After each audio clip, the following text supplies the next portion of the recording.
प्रभु, हे हरि राम कृष्ण जगन्नाथ प्रेमानंद। शेर को थॉर की शक्ति मिल गई थी, लेकिन इसकी शक्ति कभी अगवाड़े से निकलती तो कभी पिछवाड़े से। लेकिन तभी उसका ध्यान उसी हिरण पर जाता है और वहीं पर अपनी शक्ति का इस्तेमाल कर रहा था। लेकिन हिरण को घंटा कुछ फर्क नहीं पड़ रहा था। मेरे को जाना पड़ेगा बाबू। हिरण इसे देखकर सो जाता है और थोड़ी देर बाद जाके देखता है तो वहाँ पे दो कौवे थे जो यूपीएससी के तैयारी में लगे थे। शेर इन दोनों पर अपना टाइम नहीं बर्बाद करना चाहता और लकड़ी का ही दूरबीन बना के हिरण पर फिक्स करके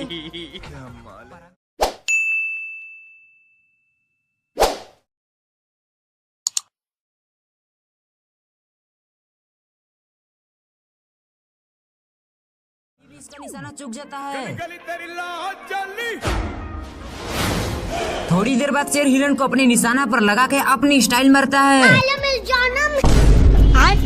लेकिन इसका निशाना तो अभी भी चुकता है, जिससे ऊपर से पत्थर आने लगा और मैं आसमान की ऊंचाइयों में आ गया। शेर हिरण को अपना भोजन बनाने आता है, लेकिन तभी सभी हिरण को कोई गायब कर देता है और इसे कुछ समझ ही नहीं आ रहा था कि तभी इसकी नजर दूर जाती है और कोई स्पाइडरमैन के जैसा हिरण सबको बचा रहा था। मिस्टेक हो गया।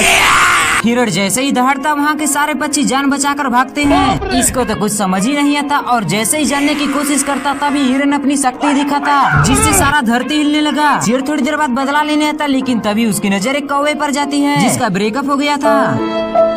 हिरण अपने दोस्तों को बाहर जाने को कहता और फिर से शेर को अपना औकात दिखाने लगता, जिससे वो पेड़ पर चला जाता। फिर हिरण घास उगा के शेर को उसमें लपेट देता है। ये दुख का खत्म नहीं होता बे।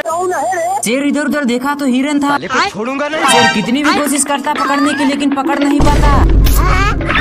और मैं आसमान की ऊंचाइयों में। शेर को बहुत गुस्सा आता, लेकिन ये कर भी क्या सकता है। शेर एक पेड़ के डंठल पर बैठता है, जिसके नीचे से हिरण छलांग लगा रहा था, लेकिन तभी ये उसे पकड़ लेता है। लेकिन तभी हिरण उसे एक रस्सी में फंसाकर छोड़ देता है, लेकिन ये शेर तो अभी भी नहीं सुधरता है और लोमड़ी चोरी से आकर एक पूछड़ पीता, जिससे उसके अंदर हल्क की पावर आ जाती है और वो सांड तक को भी मार गिराता है। शेर उससे डर के एक पेड़ पर चढ़ता है, लेकिन लोमड़ी उस पेड़ को तो जड़ से ही उखाड़ देता है। लेकिन तभी वो शेर भी उस पोषण को चुपके से पी लेता है और उस लोमड़ी की पावर खत्म हो जाती है। फिर शेर भारी मिस्टेक हो गया सर। उससे खूब देता है और ले जाकर एक खाई में लटका देता है, लेकिन तभी उसकी पावर खत्म हो जाती है और वो भी उसके साथ ही खाई में गिर जाता है।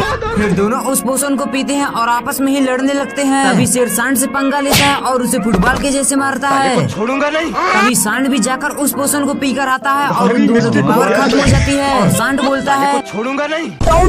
शेर उठकर देखा तो हिरण था। फिर शेर भी उसे लेग पीस बनाने के लिए धीरे धीरे उसके पीछे आता, लेकिन तभी वो एक फूल को सूंघ लेता, जिससे उसे इतनी जोर से छींक आती है कि वो दूर जाकर गिरता है। शेर को एक खुरापाती आइडिया था और वो उस फूल को सूंघकर हिरण को पकड़ने का शॉर्टकट आजमाता, लेकिन वो तो हिरण के ऊपर ही बैठ जाता है और हिरण भी सनकल था।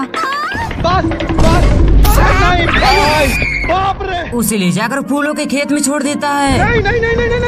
शेर छींक को रोकने की बहुत कोशिश करता है, लेकिन हिरण को देखने के चक्कर में फूल सूंघ लेता है। और मैं आसमान की ऊंचाइयों में। शेर नीचे आके देखा तो एक कौवा उससे कहता है।